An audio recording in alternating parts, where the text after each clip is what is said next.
Em um banco de alto padrão no centro de São Paulo, um homem negro se aproxima do caixa para realizar uma simples retirada. A atendente mal lhe dá atenção antes de deixar de lado seu documento de identificação. Sua voz é curta e indiferente. Em poucos instantes, a segurança é acionada e ele é escoltado para fora, como se fosse um criminoso, enquanto clientes brancos saem com grandes quantias em dinheiro, sem qualquer questionamento. O que o banco ainda não sabe é que acabaram de expulsar a pessoa errada, pois uma vez revelada sua verdadeira identidade, ele mostrará quem realmente manda aqui. Rafael da Silva chega à agência da Silva Financeira exatamente às 9h da manhã. As portas de vidro se abrem suavemente, permitindo que o ar fresco do início do dia o receba. A luz do sol entra pelas janelas de piso a teto, criando reflexos brilhantes sobre o piso de mármore polido. O banco fervilhava com o som suave de atividades. Funcionários em ternos elegantes se moviam rapidamente atrás dos balcões, clientes aguardavam organizados para realizar suas transações e o tilintar da campainha anunciava atendimentos com regularidade. Tudo funcionava como uma máquina bem ajustada, exatamente como Rafael imaginou ao construir seu banco do zero. Mas hoje, ele não está ali como diretor executivo, sem reuniões, sem coletivas de imprensa, sem grandes negócios. Ele está apenas para fazer uma retirada de R$15 mil de sua conta pessoal, algo que qualquer cliente deveria conseguir fazer sem complicações. Rafael não usa terno caro nem relógio de marca. Veste uma camisa azul clara bem passada, uma calça de cor caqui e tênis limpos. Seu visual discreto se mistura perfeitamente à clientela da manhã. Ao avançar pelo saguão, seu olhar atento nota um homem branco de meia idade, vestido com um blazer cinza escuro, sendo atendido no caixa. A atendente, com um sorriso amável, entrega sem hesitar grandes cédulas de dinheiro. Rafael observa rapidamente o comprovante, onde se vê que o cliente havia sacado R$20 mil. O homem guarda o dinheiro, acena agradecido e segue em direção à saída, sem levantar suspeitas. Rafael expira lentamente, sentindo seu maxilar se contrair por um breve instante antes de relaxar. Ele já tinha presenciado cenas assim, mas hoje estava mais decidido do que nunca a evitar que seu próprio banco mantivesse esse tipo de preconceito silencioso. Com a expressão serena, Rafael se dirige ao balcão. A fila é curta e, em instantes, ele se vê diante de uma atendente loira vestindo um blazer azul marinho impecável, cujo crachá exibia o nome de Luciana Oliveira. Diferente do atendimento anterior, Luciana não esboça um sorriso. Ela mal lhe lança um olhar antes de alcançar o espaço sob o balcão e empurrar um prancheta em sua direção. Preencha este formulário, ela ordena, de forma monótona e sem gentilezas. Rafael analisa seu semblante por um momento, depois baixa o olhar para o formulário padrão de saque. Ele não tem dificuldade em preenchê-lo. Procedimentos são procedimentos, mas algo em sua atitude soa estranho. Mesmo assim, mantendo a compostura, ele pega uma caneta do bolso e anota rapidamente as informações necessárias. Ao terminar, ele devolve a prancheta junto com sua carteira de identidade. Luciana pega o formulário, mas nem sequer olha para o documento. Em vez disso, ao ver o valor, ela imediatamente empurra o papel de volta pelo balcão. Não conseguimos processar esta transação, diz ela de maneira ríspida, enquanto cruza os braços. Rafael franze a testa, sentindo os dedos roçando o formulário rejeitado. Com licença, Luciana. Geralmente saques de valores elevados não são um problema, comenta, apontando para a saída, onde o outro cliente já caminhava pela movimentada rua. Você nem hesitou com ele. O que há de diferente agora? Os lábios de Luciana se comprimem em uma fina linha. É diferente sim, insiste Rafael, inclinando-se levemente para a frente com um tom calmo, porém firme. Luciana desvia o olhar por um breve instante, não por timidez, mas por irritação. E em vez de responder, dirige seu olhar para um escritório envidraçado ao fundo, onde a gerente, Carla Martins, observa a cena com atenção. Rafael segue o olhar de Luciana e vê Carla, vestida com um conjunto sob medida e de braços cruzados, analisando a situação com um olhar crítico e frio. Quando os olhos de Carla se encontram com os de Rafael, ela faz um pequeno aceno, quase imperceptível, que parece dar a Luciana um impulso de segurança. Ao voltar o olhar para Rafael, a atendente demonstra uma frieza que o faz soltar um suspiro, como se já estivesse cansada da conversa. Eu já disse, afirma ela, batendo levemente no papel que repousa sobre o balcão. Não conseguimos processar esta transação. Rafael inspira lentamente, mantendo a paciência. E eu quero saber por quê. Luciana não responde de imediato.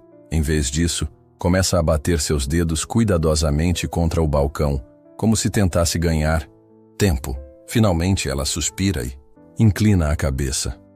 É apenas algo incomum, diz ela com um tom exageradamente doce, aquele tom forçado que se usa para parecer razoável. Um saque tão grande acaba soando suspeito. Rafael deixa a palavra suspeito pairar no ar, pesada e deliberada, sentindo-a se instalar em seu peito, como sempre acontece quando palavras educadas são usadas para mascarar intenções menos nobres. Mas ele não soava suspeito quando fez exatamente a mesma coisa, comenta Rafael com voz contida. Ambos sabiam a quem ele se referia. Então, Luciana, o que tem de diferente no meu caso? Por um breve instante, um lampejo de dúvida surge em seus olhos, mas logo ela balança a cabeça. Senhor, eu não faço as regras. Rafael solta uma risada curta e sem humor. Você não faz as regras, mas sabe bem como aplicá-las de forma seletiva. Luciana aperta os lábios e de repente declara: vou chamar minha gerente. Sem esperar resposta, ela se vira bruscamente e desaparece no escritório dos fundos. Rafael permanece junto ao balcão, com os dedos batendo levemente na superfície fria, acompanhando o ritmo constante de seu coração. O clima no banco muda de forma sutil, mas inegável, como se o próprio ambiente percebesse a tensão crescente. Ele sente os olhares dos outros atendentes se voltando para ele e observa os clientes se remexendo desconfortavelmente, como se soubessem que algo estava errado, mas não quisessem se envolver. A poucos metros, uma senhora branca de 60 e poucos anos, cujo crachá diz Cláudia Silva, o observa com curiosidade mal disfarçada. Ela está próxima ao balcão de atendimento, com as mãos cruzadas sobre sua bolsa, debatendo internamente se deve ou não falar algo.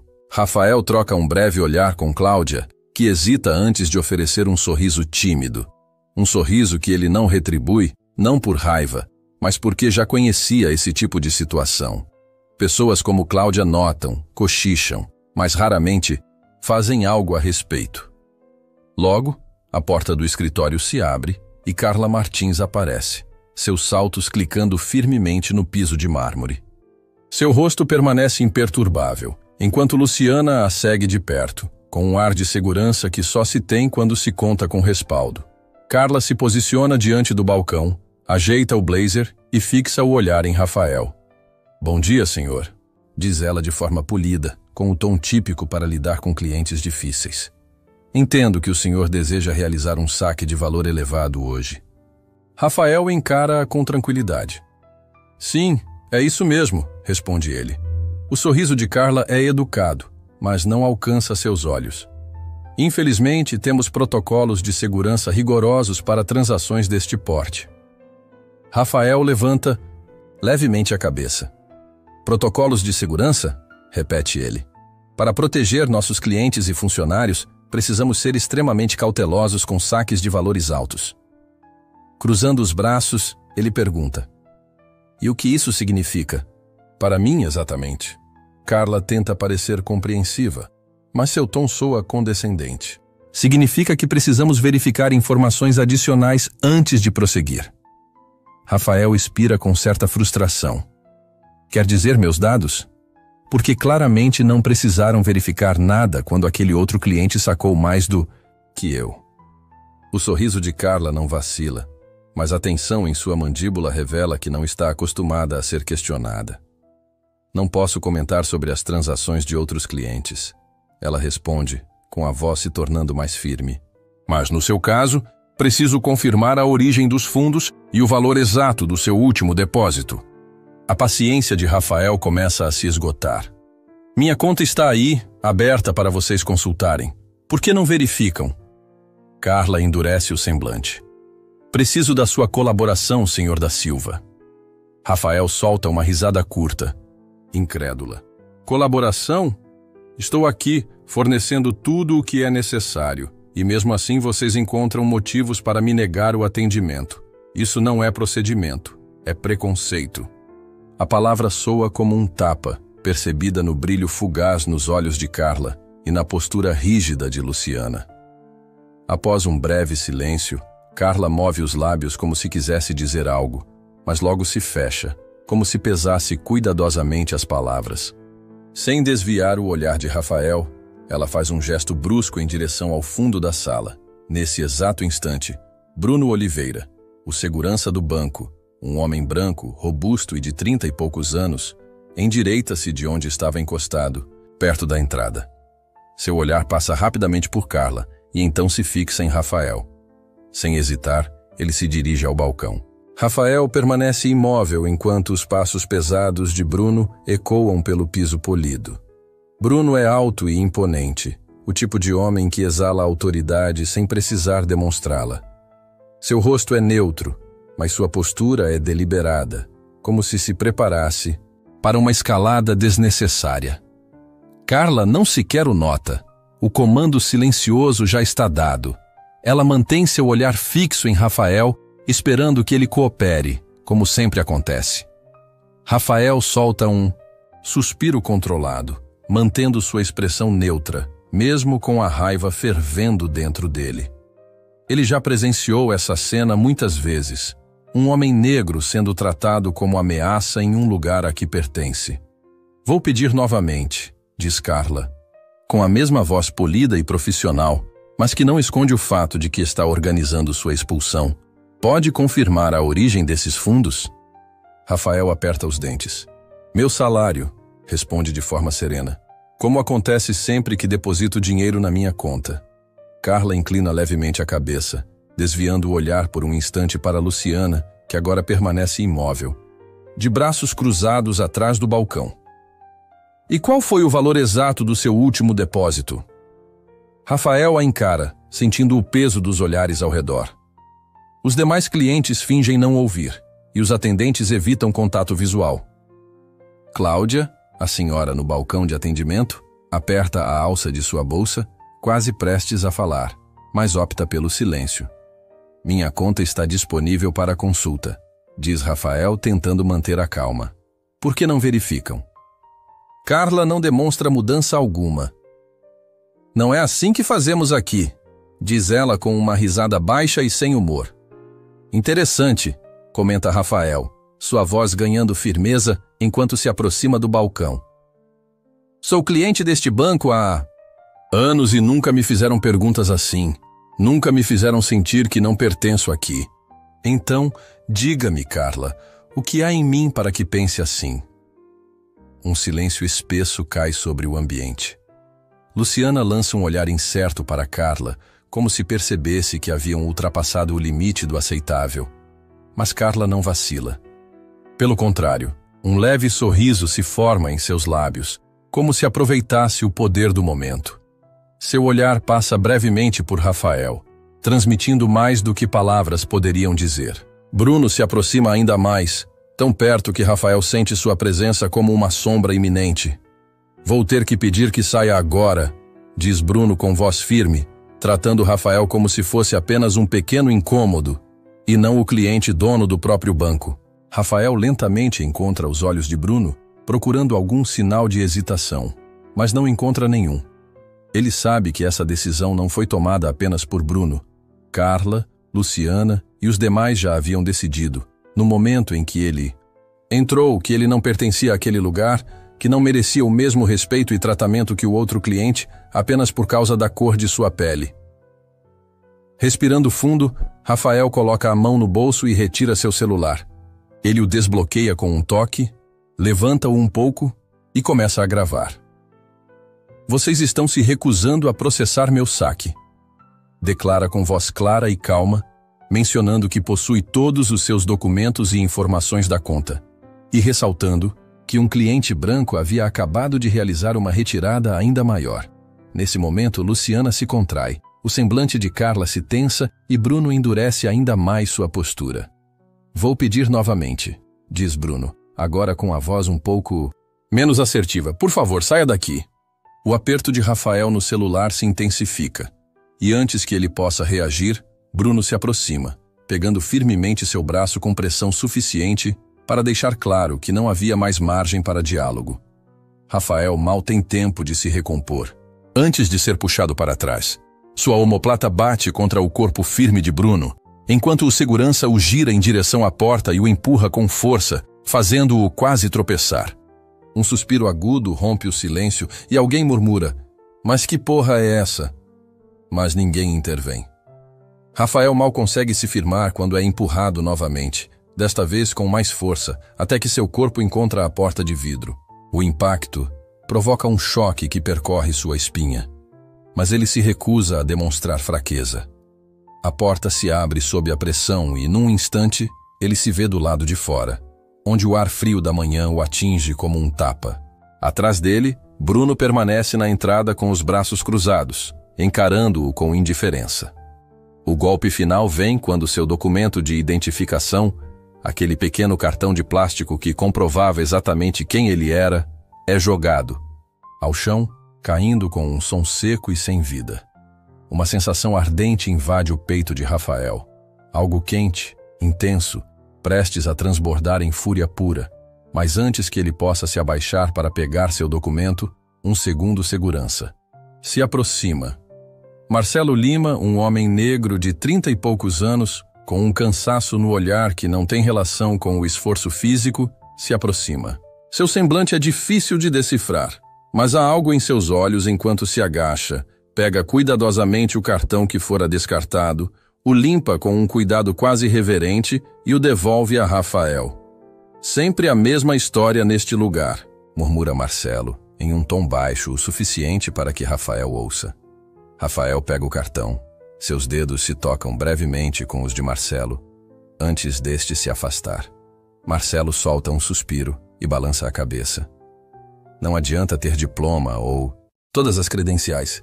Mesmo fazendo tudo certo, eles não nos querem aqui, nem nas altas esferas. Somos apenas seguranças, zeladores, os números que servem para fingir que se importam. Ele lança um olhar de resignação misturado com desgosto contido para Bruno e quase em tom de confidência diz: "Isso não é novidade." Rafael o observa por um longo momento, seu coração ainda batendo forte e a adrenalina percorrendo suas veias. Lentamente ele retira o celular novamente, desta vez para fazer uma ligação. O telefone toca uma vez, duas vezes, e então uma voz clara responde: "Preciso de você na agência agora mesmo." Rafael aperta o tom. "Estou ligando para que você venha à filial em 15 minutos."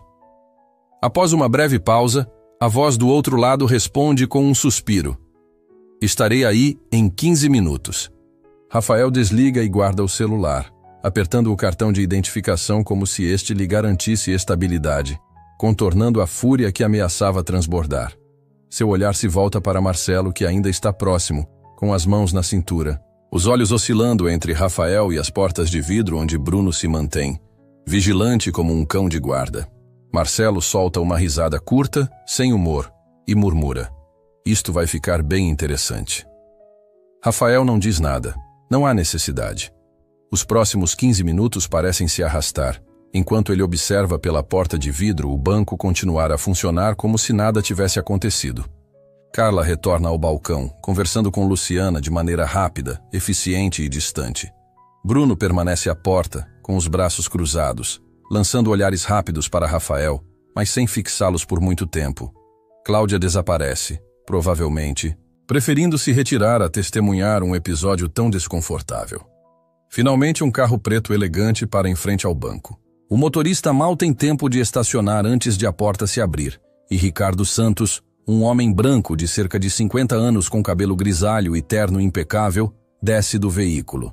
Ricardo é do tipo que impõe respeito sem precisar pedir, Sua presença é marcante, contrastando com a atitude artificial que Rafael enfrentou momentos antes. Assim que os olhos de Ricardo encontram os de Rafael, seu semblante se endurece e ele se dirige imediatamente a ele.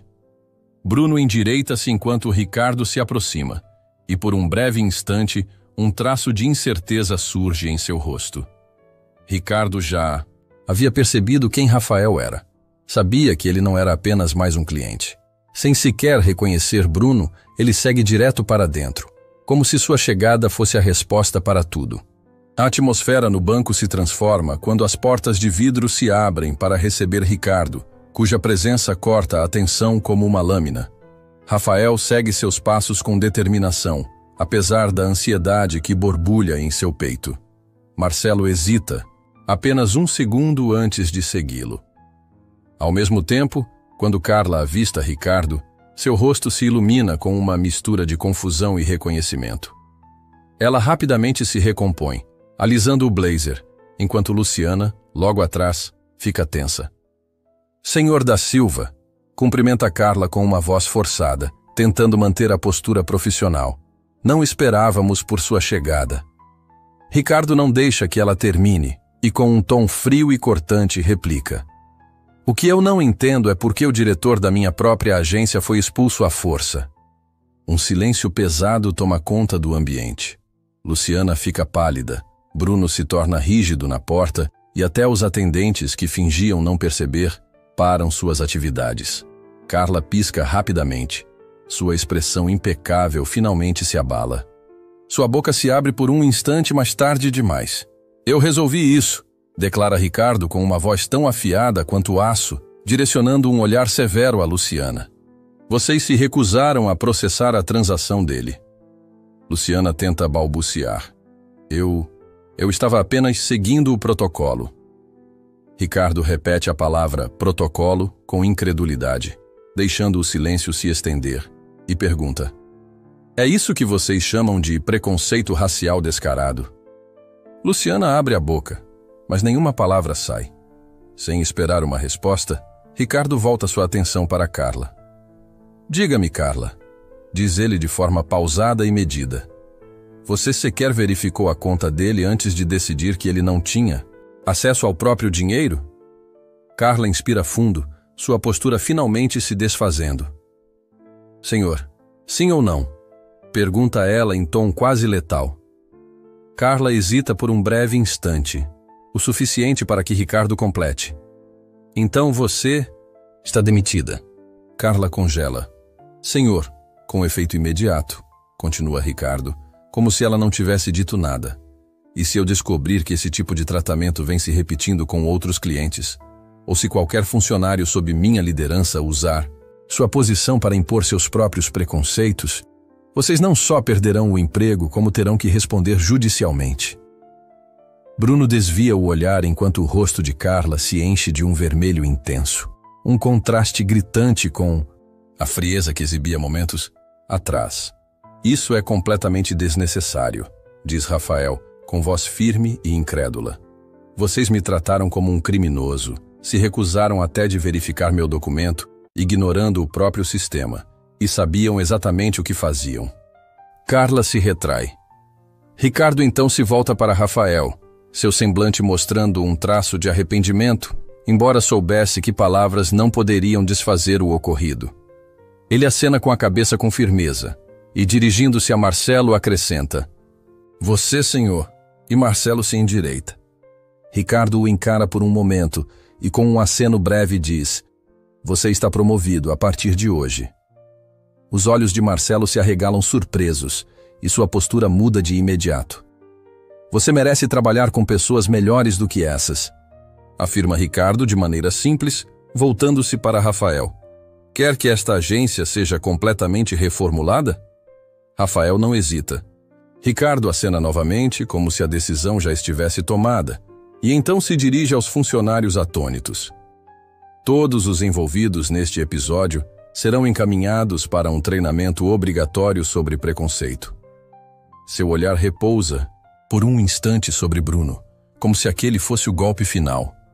Carla tenta falar, mas as palavras não saem. Rafael expira devagar, e, sem olhar para trás, retoma seu lugar no balcão. Luciana imediatamente se afasta e Ricardo indica o computador, para que Rafael possa processar seu saque. Desta vez ninguém ousa questionar. Os feixes de notas são contados e organizados à perfeição à frente de Rafael. Seu dinheiro, sem necessidade de debate ou justificativa. Ao receber o dinheiro, seu olhar se volta para Marcelo, que ainda parece atordoado, tentando compreender o que acabou de acontecer. Rafael empurra um dos feixes em sua direção. Marcelo franze a testa. Senhor da Silva. Rafael mantém seu olhar firme. Tire o dia para descansar. Marcelo hesita, mas então pega as notas devagar. Por fim, Rafael cruza o olhar com Carla uma última vez e diz: vocês deviam ter conferido meu documento. Sem mais delongas, ele se vira e sai. Desta vez, ninguém o impede. Ao final, uma mensagem é exibida, convidando os espectadores a compartilharem histórias significativas, curtirem e se inscreverem no canal, além de ativarem as notificações. Para começar o dia com importantes lições e verdadeira empatia.